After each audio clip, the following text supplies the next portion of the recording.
It's an update. The attacker of a black teen girl to spend 18 months in juvie. What took so long? And let's see the details. It's an update to a shocking youth hate crime we've covered as it unfolded. 15-year-old male student in Kansas will serve 18 months in juvenile custody for his attack of a black student. Only after outcry. With millions watching and many people benefiting from this program called Indisputable, we just need 1% of the viewers to become a paid member so we can continue to bring this content to you. Now back to the show. Let's give you the recap, though. Again, it's a story we heavily covered here. Great interest on Indisputable, Dr. Richey. To recap, the two sophomores had a tense altercation captured on video when the male student, now identified as Nicholas Rosalie, rushed down the hall screaming, "What N-word? What?" before he violently punched Bree, the black student, who responded with a right hook to his face. According to the Kansas City Defender, the black student suffered a broken nose, had to go to the hospital for treatment. White student suffered a concussion and an eye injury. Both students were suspended from school. Both sides again. The community believed racism was at the center of the incident, particularly since right before the fight, as the Kansas City Defender reported, the black student was involved in another exchange with a white female student about her calling black students slaves. Is there any learning going on here? Or some kind of discriminatory trade school? I don't understand what is going on in these hallways, but I do understand how you check it. And you've rid the place of it. And I don't think it's that hard. Rosalie pleaded guilty to aggravated battery causing great bodily harm last month in juvenile court. He will not face any charges for hate crime. Isn't that what's at the root of it? What is a hate crime? Somebody tell me what a hate crime is. Student's father, while condemning his son's actions and words, has maintained his son fought to protect other students. That's not true, Dad. That's a lie. You may not want to face everything, but it's best you do. And if you can't face it, I don't know why you're making these public statements. They're false.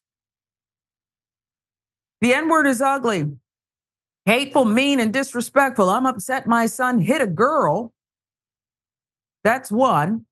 But two, I was mad that he opened his mouth or anything of that sort because he should just wait and get a teacher.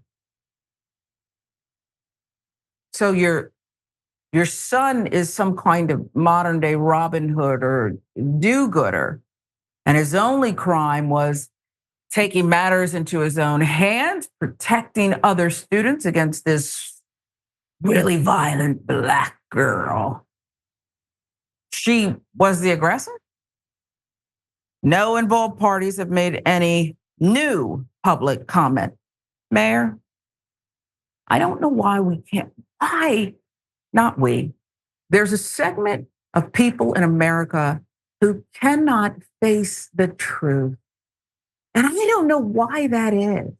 Because as a black person, first within my own family, others in the community, elders, I've always been able to face a hard, difficult, ugly truth. Why can't we just face the truth and do better here? What is this father? I get you love your son. But what is he talking about? Yeah, listen, this his response, the father's response, first of all, because he's an adult in this situation, was nothing but a continuation of making his son the victim for something his son created and did. The story said his son ran down the hall yelling the N-word. That means you chased after her. Immediately, you are the aggressor. Next, we'll talk about how the world talks about this story, right? He's a student. He's a teenage boy. He's a child. He's going to juvie. If he was black, he'd be a thug, a crook. His mugshot would be everywhere, and he would be demonized and tried as an adult. Those things would be our truth if the situation was reversed. Lastly, the fact that everybody was suspended in this story is the very reason people, and that last story is so important. Without policies to protect DEI, we lose it. The school systems are losing being able to teach true history. Now we got white kids running down the hallway screaming the N-word like it's a new song and then hitting people with it. That is the definition of hate crime, by the way you ask. Violence because of prejudice. Those two things are the definition of hate crime, and it happened. The real sad part about this story is this child, the woman who suffered this young lady who suffered this, will be a part of this story for the rest of her life. Yep. Knowing the trauma that it induced, not just the physical pain, but the trauma associated with someone reminding her that white people have no rights. And these are the rights. This is who this kid was talking about. His kid's father. He said his son was protecting other students. I'll correct that statement for him. His son was protecting other and all white students who believe that black people have no right, that white folk are obligated to respect. Yep. And in that way, his son is being traditionally American. Yeah. The statement, if you're going to make any, should have been, I am saddened. I'm sorry on behalf of our family and my son. We have much work to do, period. If you're going to say anything, the Tulsa massacre was not a race riot. And I hear all the time still people, white Americans saying, reparations. I wasn't there. It's what I had nothing to do with slavery, but you're still benefiting from it. But never mind that. If you had nothing to do with it and you don't feel obligated to make amends for it, then what's so hard about telling the truth? And just why can't we just tell what happened in Tulsa and other places? Honestly, it doesn't fit, Mayor. It's hypocrisy. It's like you have to do this whole threading of a needle to end up someplace that still doesn't make sense, but it makes you stay comfortable. Yeah, it's comfort, and then also this acknowledgement. The sickness of white supremacy is the acknowledgement. If we make black people whole for what this country did and does to us, then we are obligated to feel less than. We have to give up something. Here's the problem with them and that idea, because people do say that often about, I wasn't there for reparations, this, and the third. But reparation is not just for slavery. Slavery is where it began. There are plenty of institutions that America needs to make black people whole for. The entirety of Jim Crow. We need to be made whole for the injustice that still exists in our criminal justice system. We need to be made whole for the fact that young black boys are over sentenced and also over represented in special ed, suspended and expelled from school. We need to be made whole that black women don't get the adequate health care and are more likely to die in death than anybody in this country. So if they're worried about reparations for slavery, tell them to keep that portion. How are you going to pay us for the 100 years that followed that you made us hold in? That's an excellent question that I doubt many are prepared to answer. We're going to go to break, but let me say this. For everyone out there who thinks, and I told this to my Black Republican friend, that, hey, racism only hurts us. Predominantly. Guess what, though? It hurts everybody. If this impressionable boy, who's now going to Juvie, and I can't believe it escaped me that Juvie versus, you're right, he was Black, he'd be sentenced as an adult.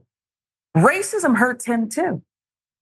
If he had someone like you in his life, Mayor, who just told him the truth, he actually, unlike some of the adults who are perpetrating a fraud, he actually believes this. Isn't that sick? In 2024, he actually believes this. He actually believes it. If you think race, you're living in fear, you're afraid to share, you think other people are less than, you're not even reaching your maximum potential. Cancer's not cured, okay, because you're not giving enough people access and opportunity to the best education. Maybe cancer could have been cured if you would have let everybody have access. You're hurting yourselves too. That's what I told him. When I first uttered the statement, he said, how? How is it? Racism hurts everyone. Look what we're doing here. I could tell you our credit rating even went down because of racism. Wasn't that long ago. I'll give you the last word, Mayor, then we'll go to break. I mean, listen, I'm of the tutelage to believe that once everything has been said, there's nothing else to need to be said, and I don't need to mansplain something you did so wonderfully doing. I will add a little piece to what you said. People can pretend that racism doesn't hurt us all, All you have to do is look at every economic study about racism, not just slavery, racism in general, and how it prevents so many people from working, how it kills so many workers or potential workers so early. It is a bad idea. And on top of that, the mental stress to carry this false sense of security when you know it's not true, which is why you don't want it to be taught. So yeah, I agree with you 100%. Get it, Your Honor. I appreciate it. Do better, America. Look at your life.